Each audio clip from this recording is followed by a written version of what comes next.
Come on, Spectrum, I'm not afraid of you. You're not the boss of me. No more hiding. Can't be afraid forever. Let's get this done. Oh. And again. Come on, give it to me. You will probably regret this, won't you? I hope not. Hey everyone, welcome back to All of Fabric 6. Yeah, sorry you had to see that. Today we're going to be wrapping up Spectrum, or at least all the Spectrum quests. Though from what I can tell anyway. Oh, we got a new one. Ground Break-In is our new quest. So yeah, I'm not sure how long that's going to take us to get through the remaining quests, because some of them are hidden. I think it probably is also a good idea to take some of this decay away with me, because you apply that directly to corrupted areas, so just in case we kind of burn it all down. Obviously it's the green stuff that's the good stuff. We'll give that a little wackadoodle. So I've just been reading the book here, and it does say, you won't even make it subtle. This stuff is nasty by design. You didn't call it that for the fun of it. And that it may be the one thing aggressive enough to destroy even some materials previously deemed unbreakable. Well, what's more unbreakable than bedrock, right? Just a quick recap. Ruin 1, which gives us this vegetal stuff, which we've got in our dank. Ruin 2, which is very active over here. This gives us the Neolith stuff. Also, again, sucked up there into our dank. And it wants to spread to further blocks. Like, this one was pretty aggressive. The top one only ate organic things like like leaves and pumpkins and melons and that kind of stuff. This stuff, the second one, Phelan, only ate obsidian blocks. So obviously the Ruin has to eat something stronger than that, you know, i.e. bedrock. But I'm no fool. Fool me once, like we did up here, shame on you. But you see, a fool can't be fooled again. That's the nature of being a fool, right?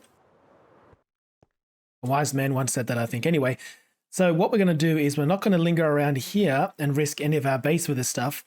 We're going to pick somewhere random on the map that we'll never go to again. Like, where are we now? We're like 4,500 basically. So let's instead go somewhere on the map on the opposite side, or at least a couple thousand blocks away. Okay, I think this ought to do it. So we're about 8,000 blocks away from our base now. And I reckon a safe enough distance to try out this nastiness. Okay, we're now at Ruin Ground Zero. Let's just head down to bedrock and see what happens.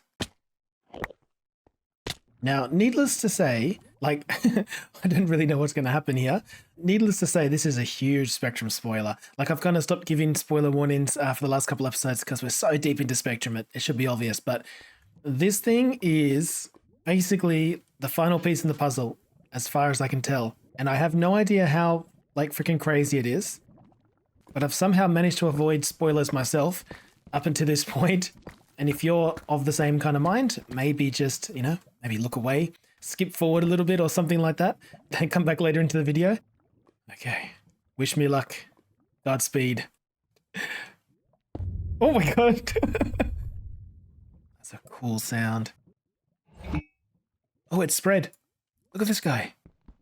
Does that mean I can now... I can. That's bedrock I can dig up.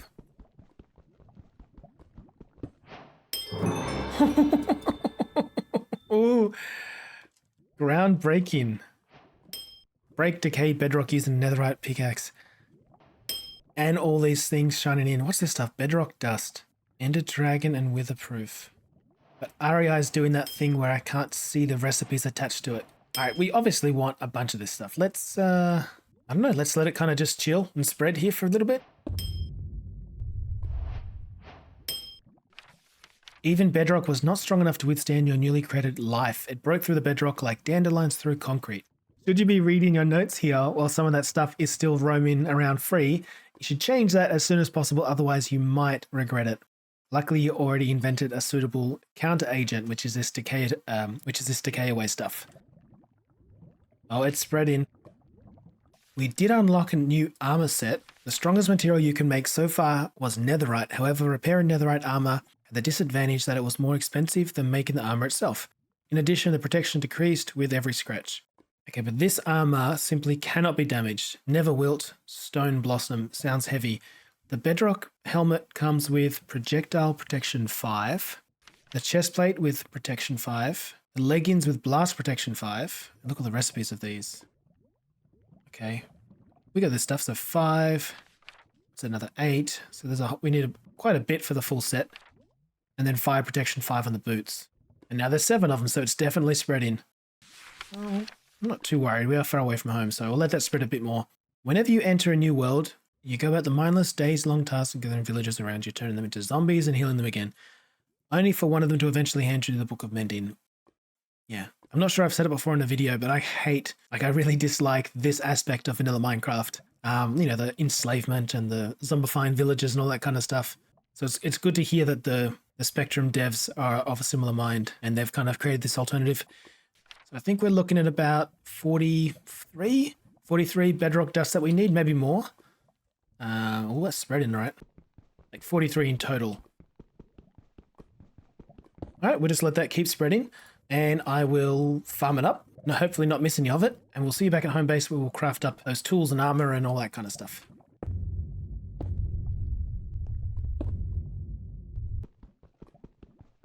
Okay, let's hope I didn't miss any of that stuff. All right, I'm not going to bore you. Oh, there's a bedrock anvil, which I imagine just doesn't break, right? That would make the most sense. All right, so I'm going to craft up all these things here in our little pigment pedestal thing. It's a bit hard to see, but I've just kind of hotbarred all the recipes. So I'll craft up all the tools and all the armor, and then we'll give these things a test run. Oh, it's actually at the fusion shrine.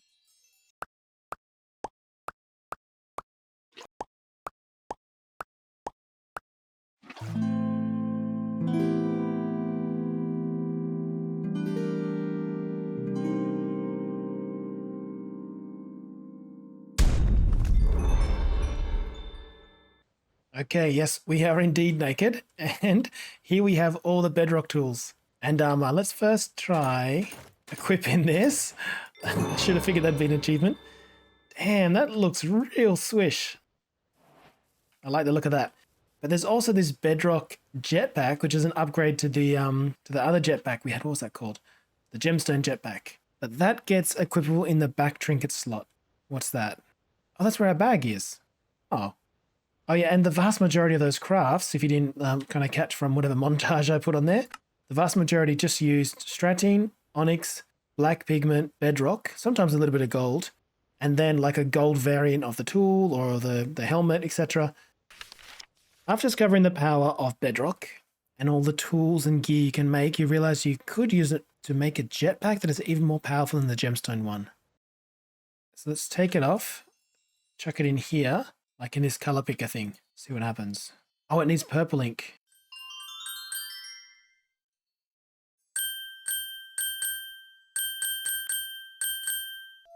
Okay, that looks full. 10,000 seems to be the max that it takes. So we have, you toggle the jetpack on and off. Okay. And that one you just fall, so you also toggle hover in. And so you can kind of like just linger around. How fast is this thing? Oh, it's pretty fast. It's kind of ridiculously fast. Yeah. Pretty dope. But the fact that we just use almost 10% of it in that little short time is a bit of a turn off. I think I might just keep the elytra. We have a place that we could visit, this old thing, and we should be able to crack these doors open now. And this is our last like little spectrum puzzle room type thing that we have to crack. And I don't know what's back there, but I suspect it's like the final reward. Really not like a final boss though. Let's just give it a whirl. We'll find out together.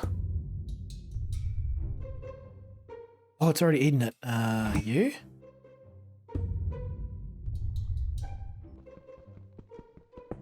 All right.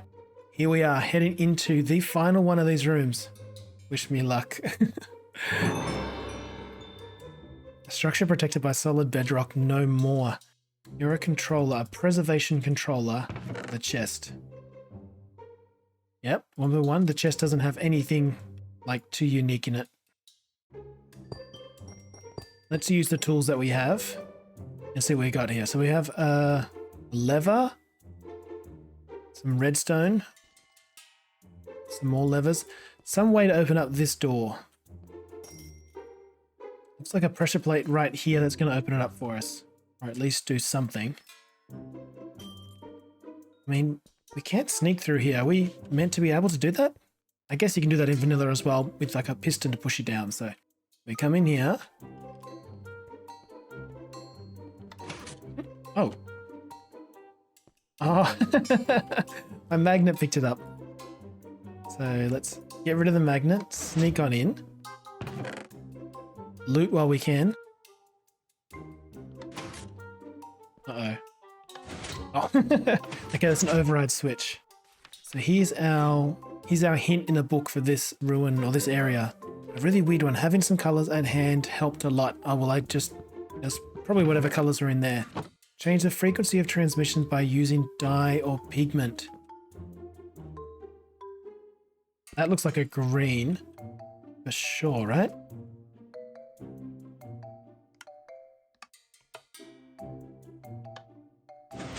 Aha! Okay.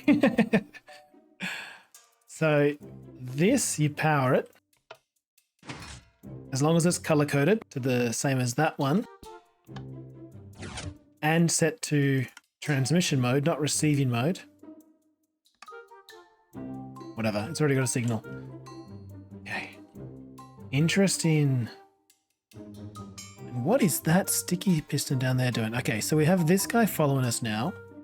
Come on, little buddy. Put you down, and that exposed the chest. Uh-huh. Which has budding amethyst is cool. Ooh. And something called a blood orchid. Was it once grown by those who came before you? Perhaps a souvenir from a world you yourself have never entered. Yet it looks like it was plucked just 5 minutes ago. You feel something whenever you touch the petal. Restlessness. So blood orchid petals come from the blood orchid, and you make the blood orchid in this instiller like that, which we will do as soon as we get back home. Or maybe that's everything? What could these possibly be doing? So this is powered on with an orange into a sticky piston. If we color code that one to orange, maybe? Let's give that a go.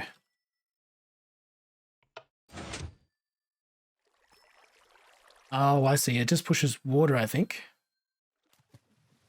Oh, okay. It just releases water, and the water pushes the block down there for you. All right, so you don't have to use your magnet. That makes sense.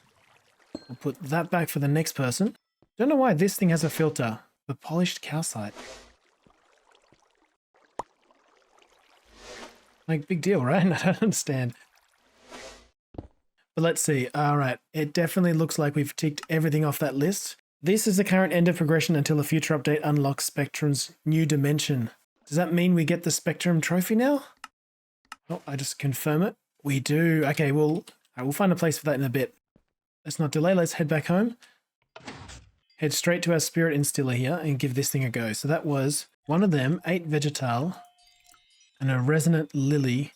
I'm pretty sure that's just chucking any flower into this liquid crystal stuff. Yeah, totally.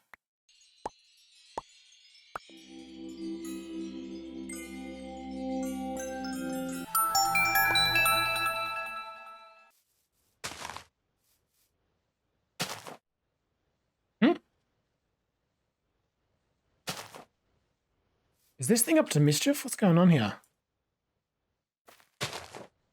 You all heard that, right? You'll forgive me for being super sus of this guy, but surely it's not. Surely this mod's not so cruel as to have this thing like damage our base, right? Okay, we shall see. We shall see. Right, well, I've upgraded everything quite a bit, as you can see, including the fishing rod here, which is now going much faster. And to make our pick go a bit faster, I grabbed Efficiency 6, which comes with the... remember, Efficiency 6 comes with the axe and the shovel. So I just grabbed it off one of those and threw it on the pickaxe. Now this thing goes at like insta-mine speed. I stripped fire protection off the boots and threw on feather falling 10 because we don't have to worry about fire protection because we've got like immortality to fire thanks to our traveler's backpack. And then, yeah, we just added... What else kind of looks good on the rest of these tools? So I'm very happy now. Like I'm really happy with this tool set and armor set. It turns out this armor set is way stronger than the Terrasteel one. So the Terrasteel We're all silver bars in the armor. Bedrock. Look at that. Almost another full row of armor on top. So I'm feeling pretty tough. So let's have a quick look at the spectrum advancements. You'll see we've done quite a lot of them. Yeah, sure, there's some that we haven't managed to achieve yet. Like I've still got to pick up one more shooting star or one more variant of shooting stars. There's some things to do with fishing. There's cooking. There's some stuff that's not yet implemented. But it looks like I've done the vast majority of things that need doing. And we'll probably get to looking at different types of food once we have our kitchen set up. But I reckon it's probably time to open up all these things which have been sitting here for a while. Like I think maybe a couple months at this point. So let's open them up and see what we get. Contains 0 items. Sealed up for 90 real days. I'm getting the impression that because these things are in negative numbers, minus 684, that even though we're opening it up, we're not getting any items. Has it gone sour or something? What's going on? That's terrible. All that stuff's wasted. Oh, it doesn't say anything in the book, but I think maybe things just over fermented. I think negative 683 Minecraft days was just too much for it. All right, we'll have to try this again then, maybe down in the kitchen once we get it set up. But what we can do now is collect our trophy for being Spectrum Completionists. That guy can live right there. And that's another one down. But like I said, I think I'll keep tinkering with Spectrum, like potions and food and that kind of stuff. Oh, and I discovered, I think I know what was going on here. I was a little concerned because this thing seems to make block placing sounds. Like if you right click it, we discovered that off camera.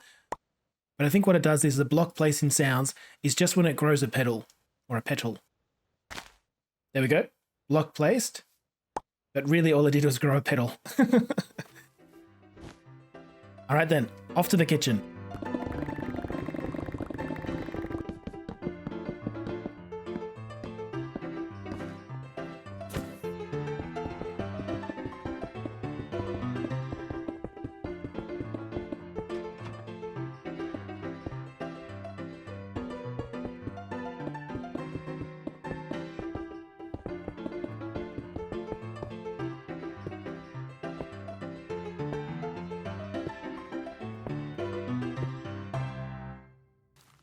Before we head inside to check out the kitchen, look at these numbers here.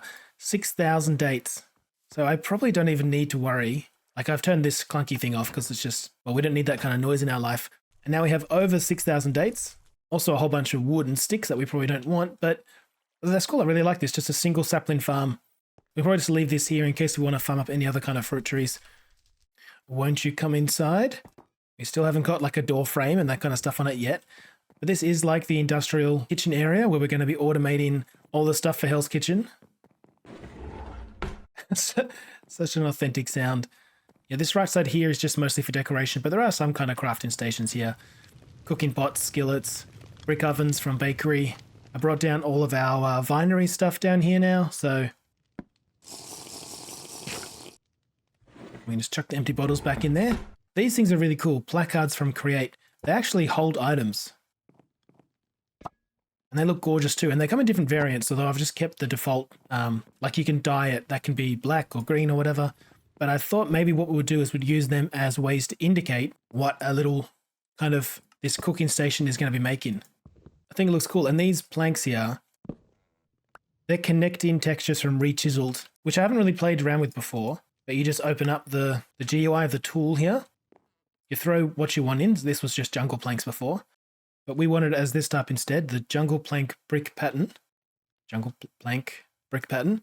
And then you have some options like connecting textures on or off. So we wanted it on so that this block, when we place it, will snap in line with the other ones around it and create that nice kind of tiled look. All right, so while we might be good on dates, all these other things aren't growing at any kind of ridiculous speed.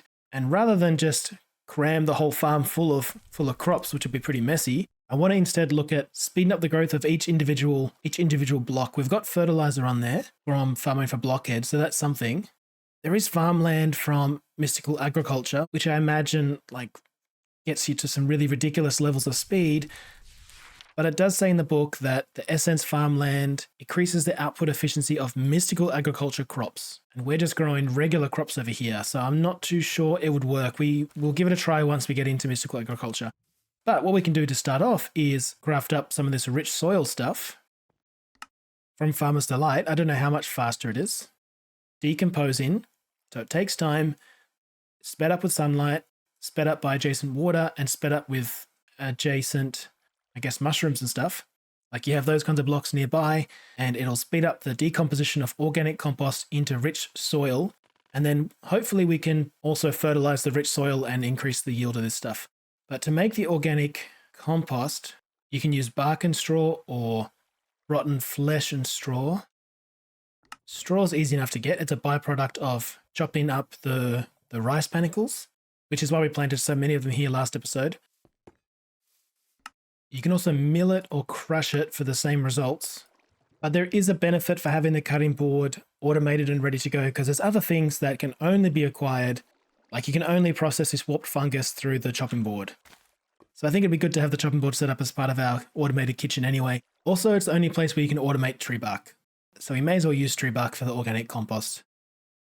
All right, so let's think about getting that set up. We do have an ME cable coming in here. We can probably do that. We'll probably make our first station right here. I was thinking initially of making this whole area create only, but we have ME. It's so much easier to integrate things with ME. So why not? Why not just put down some pattern providers and an interface on the other side, and we'll make things that way? And I suspect we can automate the chopping board. Wait, what's this? Slicer. You're kidding me. So Create has a machine. I was just going to use a deployer with a knife in its hand, but it looks like Create has a machine called a slicer. That's from Create Slice and Dice. And it looks like this might be an alternative to like a deployer holding a knife in its hand. So what if we did something like this? If we had a pattern provider sitting behind the wall there, and then a barrel, so it'll output its ingredients into the barrel. The barrel will output its ingredients. Can we just test if that works?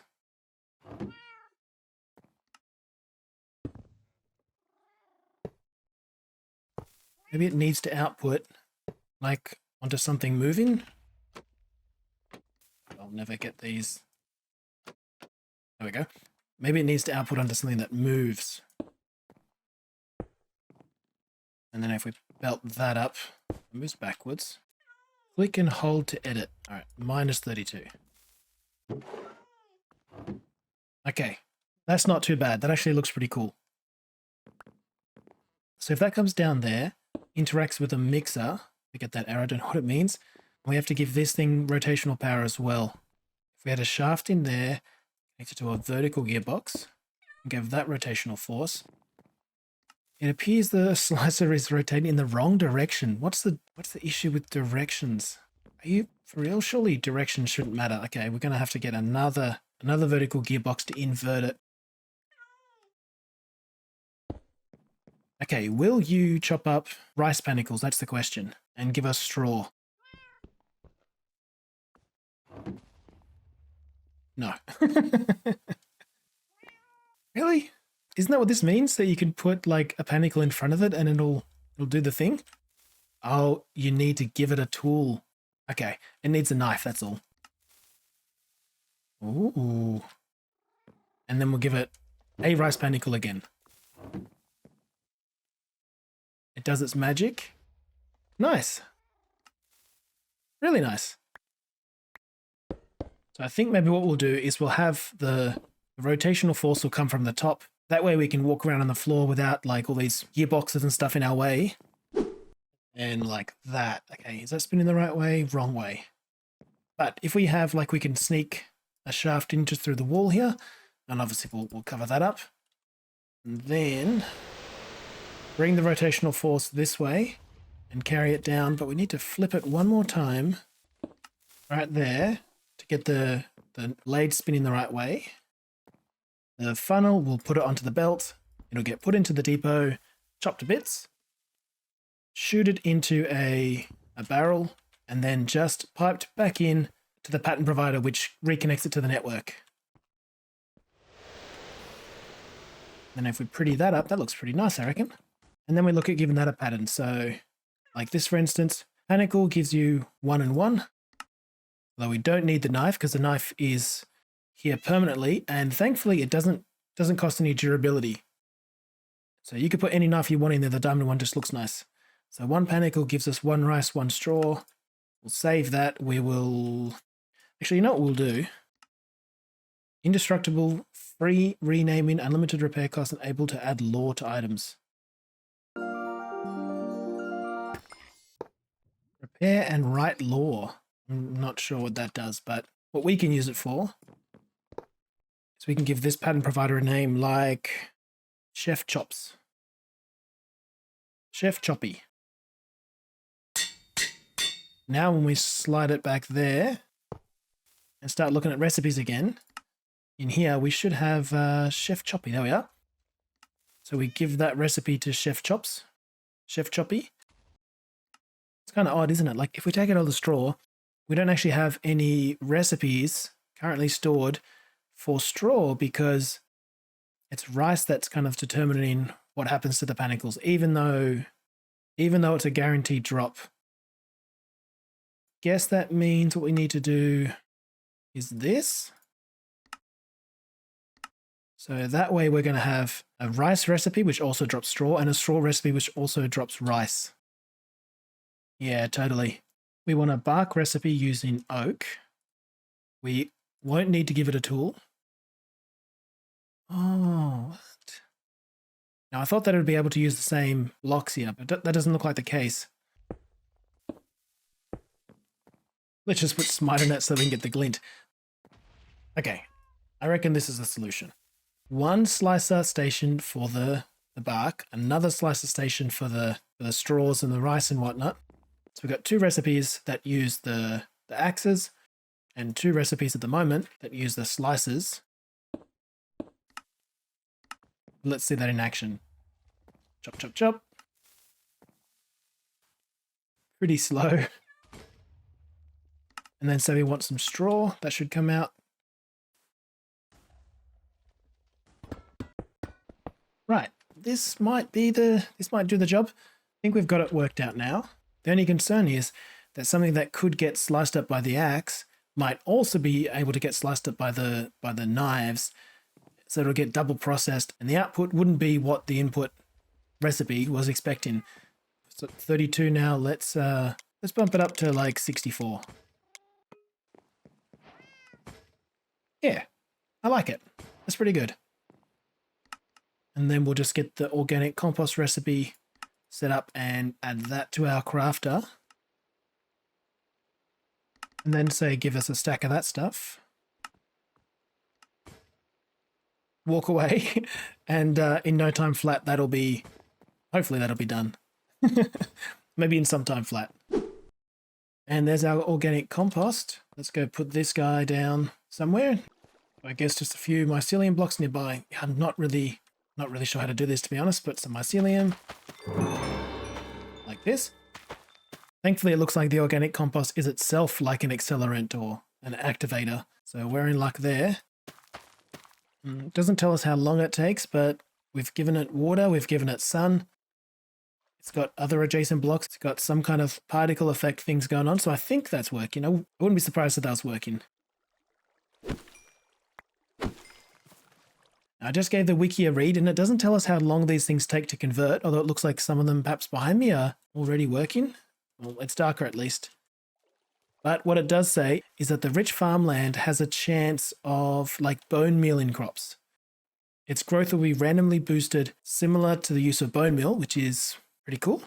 Well, look, they're all starting to get a little bit darker. What it also says is that when you turn it into farmland, it can't be trampled by mobs. So that's cool. No need to fence off this area then. There we have it, our first rich soil.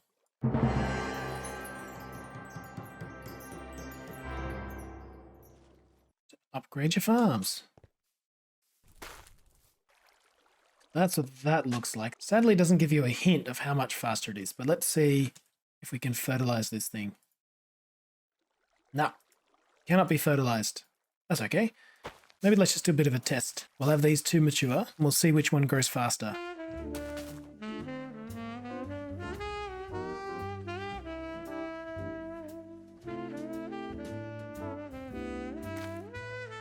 There we have it, folks. The looks like our rich soil farmland kicked in before the fertilizer stuff was able to. Although it was still pretty slow.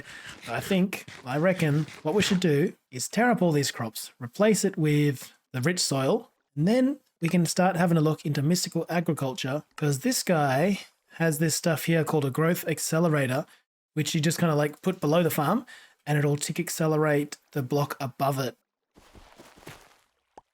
But all that removing and replacing the soil is probably something I can do off camera. So glad to have made it through Spectrum, even though I did stay on the safe and narrow path, and there's no doubt I missed a ton of interesting stuff. I think I'll try making those things in the titration barrels again, and this time also brew up some of the jade wine. But if there's anything else that I missed that you think I should do, please let me know.